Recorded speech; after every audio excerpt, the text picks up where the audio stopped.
유독 자국 음식에 자부심이 대단한 나라가 있습니다. 피자, 파스타, 에스프레소, 젤라또 하면 생각나는 이 나라, 바로 이탈리아인데요. 도대체 음식을 대하는 모습이 어떻게 다른지 살펴보니까요. 이탈리아에는요, 에스프레소 기계를 교도소에 놔줄 정도로 커피가 최소한의 인권이라고도 생각하는 나라입니다. 이탈리아 사람들이요, 아메리카노도 싫어하고요, 피자에 올라간 파인애플, 어우 경악합니다. 심지어 불법으로 정해야 된다라고 말하는 웃기는 짤들도 돌아다닙니다.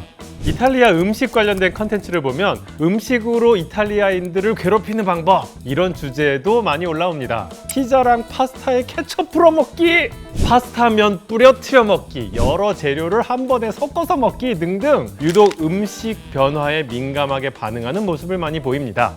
또 음식에 쏟는 정성과 시간도 남달라요. 일단 이탈리아의 식사는 기본적으로 음식 문화 자체가 코스 요리입니다.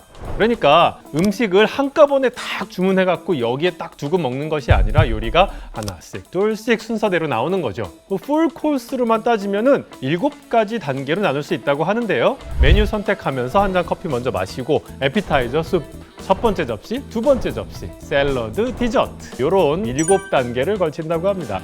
게다가 이탈리아 사람들은 특히 중요하게 생각하는 게요, 식자재가 신선한지 실한지, 그런 요리에 들어가는 식자재의 품질을 중요시 여깁니다. 정부도 나서서 좋은 식자재를 사용하는 식당에는 보증서를 발급해주기도 하고요. 또 일부 상원 의원들이 싸구려 젤라또를 판매하는 사람들한테 최대 1만 유로의 벌금을 매기는 법안을 추진하기도 했다고 합니다. Ciao a tutti. 저희는 이탈리아 모짜라는 곳에서 살고 있는 한국, 이탈리아 국제 부부입니다. 제가 처음에 이탈리아에 왔을 때 아메리카노? Americano, that's a no-no for most people. 100 coffee in a bar, 99 espresso here. If you've seen on some social media, like you cook the pasta, Yes, everything at once. that's not real pasta, that's a different type of... The right type of pasta goes with a certain type of sauce. Those are the rules. 그리고 그 한국에서는 많이 먹는 빠네 있잖아요. I don't wanna try it. It's basically soup made with cream and pasta inside. That's a no-no. And you put it in the bread. I've never seen that. 특히 이 파스타 같은 경우에는 할머니한테 전수받은 레시피 이런 걸로 요리하는 게 일반적이에요. 그리고 각 지역마다 이 파스타는 이렇게 만들어야 한다라고 하는 그렇게 공식적으로 정해놓은 레시피가 있대요. 또 이탈리안들은 식자재만큼은 정말 신선한 걸 많이 쓰려고 해요. 그래서인지 이제 이탈리아인들은 냉장고를 큰 거를 쓰는 경우가 잘 없어요. 이탈리안들에게 이제 음식에 대한 자부심은 마치 이제 부모가 아이를 바라보는 듯한 그런 자부심과 비슷하지 않을까? 라는 생각을 많이 했어요. 우리나라도 사실 음식의 진심이기로 유명하잖아요. 그런데 사실 알고 보면 한국과 이탈리아 음식 문화가 좀 비슷한 점들이 있습니다. 음식 문화를 보기에 좀 앞서서 일단 국토부터 한번 봅시다. 세계지리 시간에 대한민국의 국토 모양과 제일 비슷한 나라 어디다? 아, 이탈리아잖아. 이탈리아 하면은 딱 장화 모양, 우리 기억나죠? 바로 그거죠. 한국과 이탈리아 모두 길쭉한 반도 국가입니다. 그뿐만 아니라 평지와 산지의 비율도 비슷합니다. 우리나라 산 많잖아요. 진짜 많아요. 이탈리아도 꽤 많아요. 그리고 사계절이 있다는 공통점이 있죠. 위도가 요 중간 정도에 있는 나라들은 항상 사계절이 있다는 이런 공통점이 존재합니다. 이렇게 지형적 특성이나 계절적인 모습들이 비슷하다 보니까 음식 문화도 또 비슷한 점들이 좀 많습니다. 한국에서는 겨울에 가족들이 다 모여서 김장을 하는 문화가 있죠. 이탈리아에서는 여름에 가족들이 다 같이 모여서 파스타용 토마토 소스를 대량으로 만든다고 합니다. 그래서 우리나라에서 우리 집 김치가 최고야 하는 거는 이탈리아에서는 우리 집 토마토 소스가 최고야 하고 자부하는 모습하고 비슷하다고 할 수가 있겠습니다. 그리고 피자, 파스타의 이미지 때문에 사람들이 좀 오해할 수도 있지만 이탈리아 사람들도 매운 음식을 좋아합니다.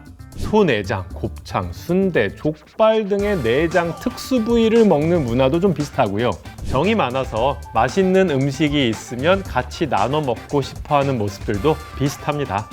네, 우리나라가 강원도의 감자 옹심이, 부산의 돼지국밥, 나주, 곰탕 등등 지역별로 특산물이나 그 대표하는 요리가 있는 것처럼 이탈리아도 지역마다 강한 음식 특색을 가지고 있다고 하는데요.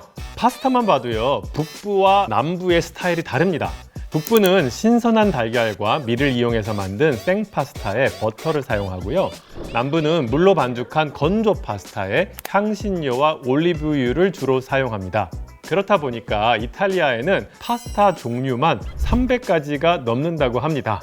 우리나라는 파스타 시키면 당연히 면 막 이렇게 생각하는데 원래는 종류가 이제 막 동글동글한 거, 긴 거, 넓적한 거 뭐 이런 거 되게 많은 거예요.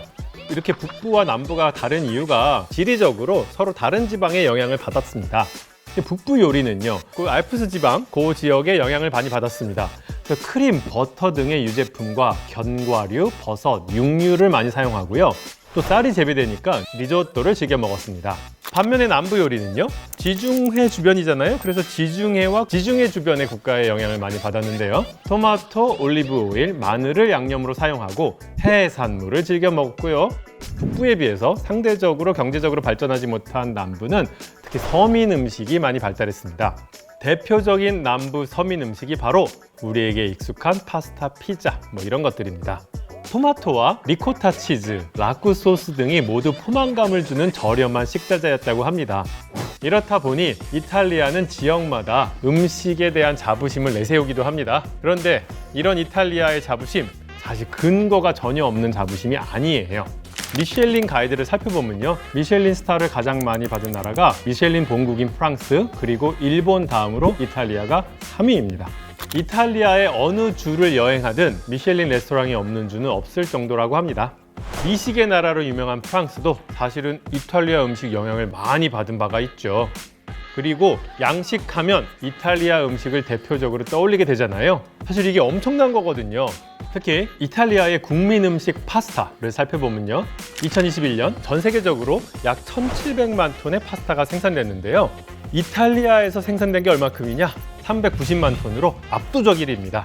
그러니까 2위인 미국의 거의 2배 수준입니다.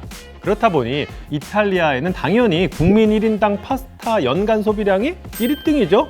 이 파스타, 피자 등의 이탈리아를 대변하던 서민 음식들은 도대체 어떻게 널리 전 세계적인 인기를 얻을 수 있었을까요? 첫 번째로요, 이탈리아의 가정식 요리 방법이 비교적 단순해서요, 다른 나라의 집이나 전 세계 어디서든 따라서 요리하기 쉬운 음식이라는 거예요. 예를 들면 파스타만 봐도요, 그냥 면 삶아서 소스만 얹으면 되잖아요.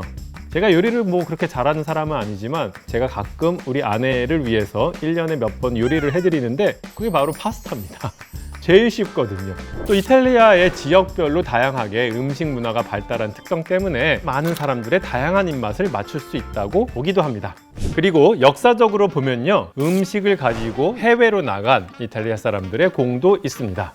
그 중에서도요, 이탈리아 음식이 프랑스에서 빛을 발한 이유로 르네상스 시대의 15세기에 메디치가의 딸 카테리나가 앙리 2세와 결혼을 하면서 가져간 이탈리아의 요리가 프랑스에 대중화됐다고 합니다. 그리고 피자는요, 제2차 세계대전이 끝난 뒤에 1950년대, 60년대 남부 사람들이 북부 공업도시로 일자리를 찾아서 대거 이동하면서 자연스럽게 남부 음식이 이탈리아 전체로 퍼졌다고 합니다. 게다가 19세기 후반에 또 많은 사람들이 미국으로 건너갔어요. 거기서 피자를 팔기 시작하면서 미국에서도 인기를 많이 얻었고요. 또 미국에서 인기를 많이 얻으면 자연스럽게 또 세계화로 이어지는 것이죠. 마지막으로 이탈리아 음식을 널리 알리기 위해서 이탈리아 정부도 발벗고 나섰습니다. 에스프레소를 유네스코 세계유산에 등재하려고 추진하기도 했었고요. 나폴리 피자 조리법은 무형 문화유산으로 등록하는 데 성공했습니다. 정책적인 부분도 많은 노력을 이어가고 있는데요. 이탈리아 레스토랑 인증제, 이걸 도입해서 세계 각국의 이탈리아 음식점들을 조사해서 이탈리아 음식을 전 세계적으로 관리하고 있습니다. 이렇게 세계화를 위한 노력 끝에 전 세계의 파스타 생산량은 25년 만에 거의 2배로 증가했습니다. 그 중에서 이탈리아의 파스타 생산량이 약 절반 이상으로 전 세계에 수출되고 있습니다. 2021년 이탈리아 파스타 수출액은 29억 달러에 달했는데요. 파스타의 재료가 되는 듀럼밀을 생산하는 이탈리아 농장만 약 20만 개. 파스타 제조 산업의 총 가치는 약 50억 유로, 우리 돈으로 약 7조 원에 달하고 있습니다. 음식은요, 단순히 먹는 것을 넘어서 그 나라의 생활과 문화를 알려주는 창이기도 하죠. 김치부터 시작해서 김밥, 삼겹살, 비비고만두, 불닭볶음면까지 최근 K푸드에 대한 선호가 높아지면서 우리나라의 음식 세계화에도 활기를 띠고 있습니다. 어느 나라를 진출했던 간에 무언가 우리의 고유의 맛을 살리면서도 그 나라 사람들이 잘 소화할 수 있도록 도와주는 일, 이런 것들이 필요하다고 생각합니다. K푸드 현지화를 통해서 변화를 두려워하지 않는 것도 좋은 방법이 아닐까요? 그렇게 이제는 우리도 어떻게 하면 좋은 방향으로 우리나라 음식을 널리 알릴 수 있을지 생각해 볼 때가 아닌가 싶네요. 오늘 저의 가이드는 여기까지였습니다. 여러분은 어떠셨나요?